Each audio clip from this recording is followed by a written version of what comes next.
Assalamualaikum warahmatullahi wabarakatuh. Apa kabar semuanya? Siswa-siswi SMK Pembangunan Kota Bogor yang luar biasa dan penuh semangat. Pasti kabarnya kalian hari ini dalam keadaan sehat dan semuanya dalam keadaan segar bugar. Nah, bertemu kembali bersama Ibu Lucy Wulandari, Sarjana Pendidikan. Kalau minggu lalu kita masih membahas mengenai sejarah perkembangan humas, pengertian humas, konsep dan metode humas, hari ini kita berlanjut ya ke materi selanjutnya, yaitu mengenai manfaat humas, jenis-jenis humas, dan peranan humas. Mari kita bahas satu-satu mengenai materi ini. Jangan lupa sebelum kita belajar, pastikan kamu selalu menerapkan protokol kesehatan COVID-19 ya. Jangan lupa untuk selalu cuci tangan, jaga jarak, dan menggunakan masker bila pergi ke keramaian. Nah, hari ini yang akan Ibu bahas adalah mengenai manfaat humas. Manfaat humas yang pertama adalah menangani dalam manajemen krisis, penerbitan deskop, identitas perusahaan, hubungan parlemen, dan public relation finansial. Mari kita bahas satu persatu. Yang pertama, dapat menjadi tim dalam menangani manajemen krisis. Nah, kita tidak bisa memungkiri dalam sebuah organisasi atau perusahaan pasti tidak terhindar dari yang namanya krisis manajemen. Nah, itu dihadapi oleh pimpinan maupun staf. Nah, manfaatnya kalau kita mempelajari humas ini tentu saja dapat membantu menyelesaikan dalam menangani masalah krisis pada manajemen.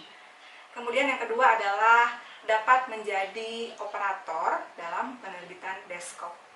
Nah, deskop publishing dalam hal ini kaitannya berarti dengan sistem komputer ya. Nah, karena menggunakan komputer, berarti ini menggabungkan sebuah teks dan grafis. Jadi ada tulisan, ada gambar. Nah, hingga dapat menghasilkan dokumen yang berupa newsletter, brosur, buku, halaman web, dan sebagainya.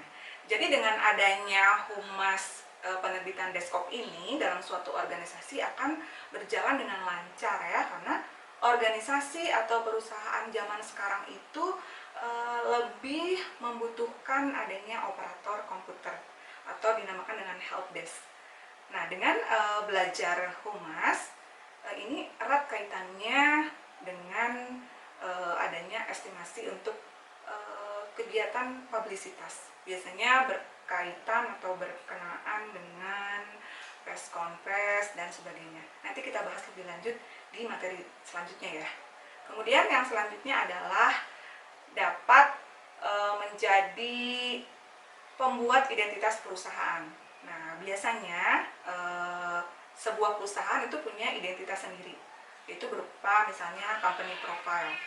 Mengenai company profile ini kita akan lebih dalam dibahas di 3.9 dan 3.10 di semester yang akan datang tentunya ya. Nah, kemudian selanjutnya adalah dapat menjadi perantara dalam hubungan finansial. Nah, organisasi atau perusahaan juga membutuhkan humas yang khusus beraktivitas pada bidang keuangan dan operasional bisnis di sebuah perusahaan. Nah, aktivitas ini dilaksanakan dan didukung sepenuhnya oleh perusahaan.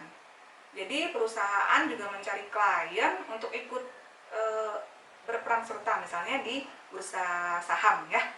Nah, itu adalah manfaat humas.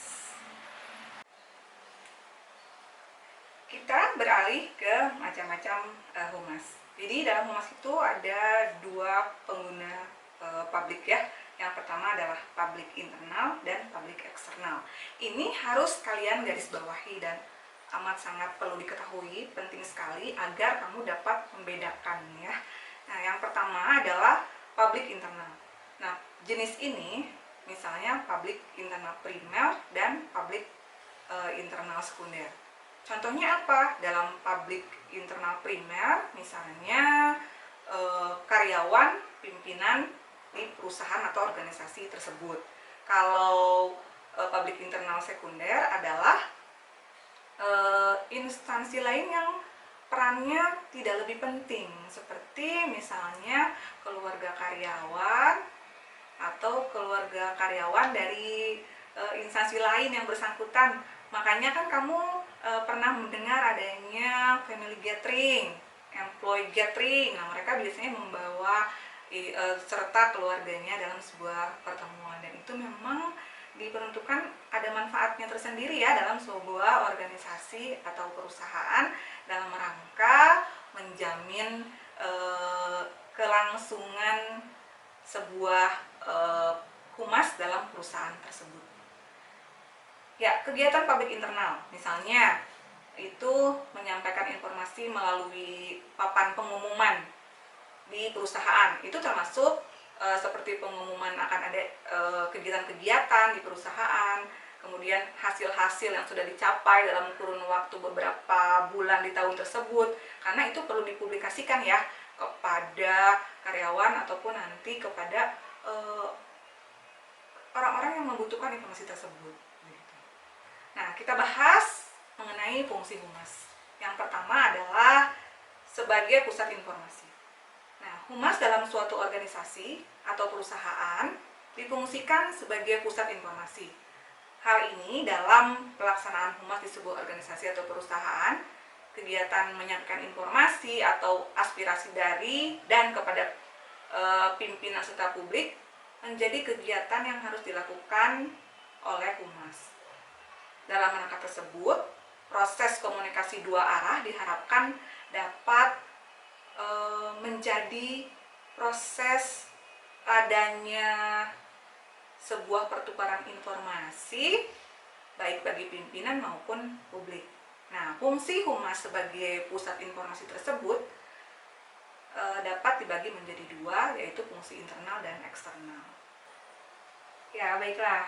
Bagaimana penjelasan tadi mengenai manfaat fungsi humas? Apakah masih ada kendala untuk dipahami? Siap-siap, nanti Ibu akan memberikan resume dan link yang akan dibagikan ke admin kelas untuk lebih memahami materi tadi ya. Nah, selanjutnya yang akan kita pelajari adalah jenis-jenis humas.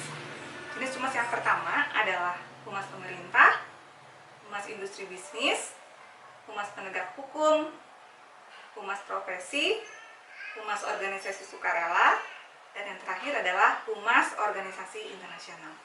Mari kita bahas satu persatu. Nah, yang pertama adalah humas pemerintah. Humas pemerintah itu kaitannya hanya dengan tujuan dan fungsinya, yaitu dibedakan menjadi tiga, yaitu mengidentifikasi, menganalisis, dan mengevaluasi kecenderungan perilaku publik. Maksudnya adalah perilaku publik itu harus diperbaiki sedemikian rupa sehingga menjadi perhatian serius bagi humas. Perilaku dapat mencerminkan baik buruknya organisasi perusahaan dalam memberikan layanan kepada masyarakat, sehingga harus selalu dipantau. Nah, dan dijadikan perhatian serius bagi kalangan pekerja humas. Hasil dari pengamatan perilaku publik itu yang nantinya kemudian akan direkomendasikan kepada khalayak yang membutuhkan, menyangkut kepada kebijakan-kebijakan organisasi atau lembaga. Berikutnya adalah humas industri dan bisnis. Sekarang ini dunia dan industri menyadari pentingnya keterlibatan masyarakat dalam dunianya, sehingga ada hubungan timbal balik yang merupakan ciri dan konsep humas. Penerapan humas dalam industri dan bisnis meliputi hubungan dengan para pelanggan. Peran humas terdapat dalam marketing humas. Nah, hubungan dengan pemegang saham, hubungan dengan pers, bantuan untuk merekrut pegawai baru, hubungan dengan komunitas lain dalam hubungan dalam humas dengan perusahaan atau organisasi lainnya. Berikutnya adalah humas penegak hukum. Humas penegak hukum adalah kepolisian. Kepolisian telah menjadi perhatian masyarakat dalam hubungannya dengan kelompok minoritas, hak warga negara, penyalahgunaan obat terlarang, kejahatan, keterlibatan umum, dan sebagainya. Oleh karena itu, banyak golongan penegak hukum merasa perlu untuk membentuk grup-grup penasehat humas. Jadi, dalam hal ini adalah membentuk grup penasehat warga negara dan merangkap sebagai pejabat humas untuk bekerja sama dengan mereka dan para media massa.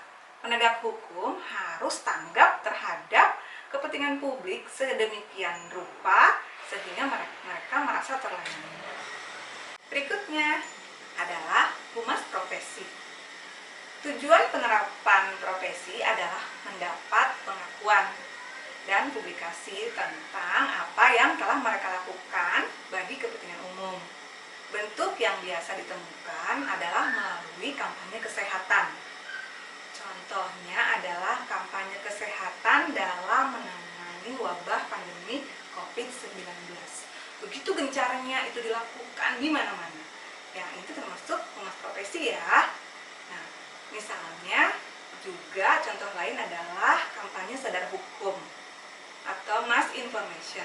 Pengumpulan dana, publikasi perkembangan teknologi kedokteran, dan hasil penelitian, pengalaman dramatis dalam mencari berita, pemutaran film-film. Di antara profesi tersebut adalah misalnya profesi artis dan public figure. Berikutnya adalah humas organisasi sukarela. Peranan humas organisasi sukarela adalah merancang suatu program kehumasan yang progresif, termasuk di dalamnya mengadakan hubungan dengan pers. Nah, humas organisasi sukarela ini umumnya terdapat pada acara-acara yang diadakan oleh organisasi non-profit atau nirlaba. Jadi, dalam hal ini adalah dalam rangka penggalangan dana ya, atau lebih bersifat kegiatan yayasan. Kemudian yang terakhir adalah humas organisasi internasional. Humas organisasi internasional lahir karena adanya perubahan di segala bidang hingga memungkinkan terjadinya hubungan antar negara. Humas memegang peran penting untuk memelihara hubungan yang baik antara satu negara dengan negara yang lain. Contohnya adalah humas internasional. Adalah adanya konferensi tingkat dunia yang dihadiri oleh banyak negara. Misalnya sidang PBB, KTT ASEAN, KTT non-blok, dan lain sebagainya. Bagaimana? Anak-anakku sudah jelaskan dari berbagai paparan mengenai jenis-jenis humas, kemudian manfaat humas, dan peranan humas. Kamu bisa menyimpulkan contoh-contoh kegiatan yang termasuk ke dalam kriteria jenis-jenis humas yang telah Ibu paparkan. Demikian materi pada hari ini. Terima kasih sudah menyaksikan. Mohon maaf bila dalam penyampaiannya kurang dan masih banyak hal-hal yang harus diperbaiki lagi. Ibu tunggu tugas kalian sesudah Ibu membagikan link ke admin kelas di Google Classroom. Terima kasih untuk perhatiannya. Selalu semangat, tetap sehat, dan sampai jumpa di pertemuan ketiga untuk mengakhiri KD 3.1. Selamat pagi. Wassalamualaikum warahmatullahi wabarakatuh.